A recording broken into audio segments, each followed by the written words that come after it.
I pour all of my emotions into my creativity. To me, it's about finding my voice and expressing myself.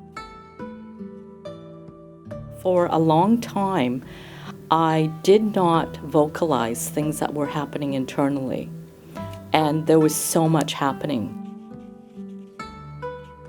It just sat there until I was able to vocalize and express it later on, like when I came out as a lesbian, as a queer person. I'm second generation Nisei. My parents were from Japan. My father sent for my mother, who was a picture bride, omiai, and it was a match made by the village matchmaker from the village where they were in Japan, Kagoshima. I grew up working class. They both worked very, very hard. He was a laborer and then studied to become a ship welder, and she was a house cleaner. That was her work, and a seamstress. I made a conscious decision that I didn't want to make life harder for her, that it was easier for me to live in her world than it was for her to live in mine. In our family dynamic, we weren't much for talking anyway. So to have conversations like that didn't happen. My father passed away when I was 30, and he was 58, which is the age I'm turning this year. And when he passed away, I had not come out to my mother as lesbian, as queer. She confronted me with that on the night before my father's funeral. She confronted me in Japanese, and I responded in the way that I did, which was half Japanese, half English, and denied it. Said, "No, I'm not. You're wrong. Iie, so denai." She said, and she was crying.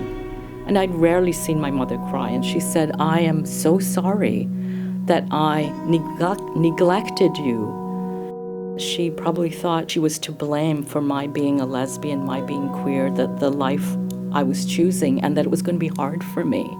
And so it was the hardship that she was apologizing for. I think in a lot of ways, we were both protective of each other.